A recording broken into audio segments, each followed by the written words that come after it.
Hey there. Ever wanted to ask a simple question in English, but, you kind of hesitated, not sure where to start? Well, in this explainer, we're going to master a super simple trick that'll make asking questions feel totally natural. Let's jump right in. So you know a fact, right? A simple statement. But how do you turn that into a question? It can feel a little confusing. But here's the thing. English has this one little trick that solves this problem perfectly. Okay, take a look at this. On the left, we've got the statement, you live here. Simple enough. On the right, it's a question, but there's a missing piece. Do you live here? So what goes in that blank? How do we build that bridge from just stating something to actually asking about it? The answer is just one simple, really powerful word. I want you to think of it as your special helper for asking questions. And that word is do. Seriously, this little word is the key that unlocks thousands and thousands of English questions. Now, don't worry about getting bogged down in complicated grammar terms. For now, just think of do as your friendly helper word. Its whole job is to pop up at the beginning and signal to everyone, hey, a question is coming. It's really that simple. So, what does this helper word actually do for us? Well, for starters, it kicks off questions that can be answered with a simple yes or no. It also teams up with action words. Words like live, work, play, like. And honestly, the best part? The main action word doesn't change at all. Do does all the heavy lifting for you. And you know what's so cool about this? It's not just some random word. It's part of a super simple, repeatable formula. Once you get this down, you can build these kinds of questions correctly every single time.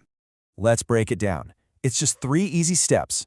Step 1, you start with our helper word, either do or does. Step 2, you add the person you're talking about. And step 3, you add the main action.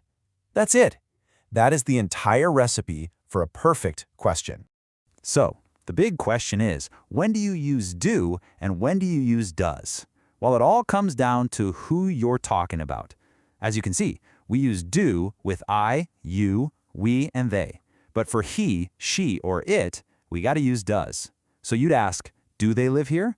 But you'd ask, does he live here? Just keep that little rule in your back pocket as we try a few out. Okay, enough talk, right? The best way to learn this stuff is to actually do it. So let's take our new formula and build some questions together, right now. All right, here's our first statement. It's a simple fact. You like Mozart. Okay, your turn. Remember that 3-step formula we just talked about? How do you turn this statement into a real question? Go on, take a second and think about it. Did you get it? Do you like Mozart? Yes. Nailed it. See? Step 1, do, because the person is you. Step 2, the person, you. And step 3, the action, like. It works like a charm. Let's try one more, just to make sure this is really sticking. Here's the next statement. They work on Monday. All right, you know the drill. Look at the person in the statement. It's they. So, which helper word are you going to use? What's the full question? And boom. Do they work on Monday? Excellent. Hey, let's do a quick little bonus round. What if the person was he? He works on Monday. The question would be, does he work on Monday? Perfect. See? Once you get the pattern, it just clicks. You're using it like a pro. Awesome job. Okay, before we wrap this up, let's just quickly go over the key rules one more time, just to make sure they're totally locked in. Okay, so 3 things to remember. First, always start these simple questions with do or does.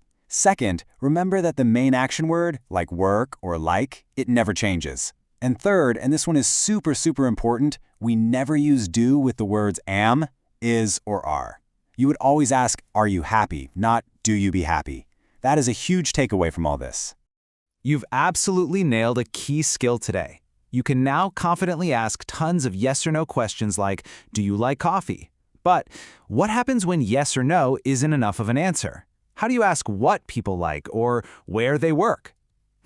Well, that's a whole new adventure, and it's exactly what we're going to explore together next time.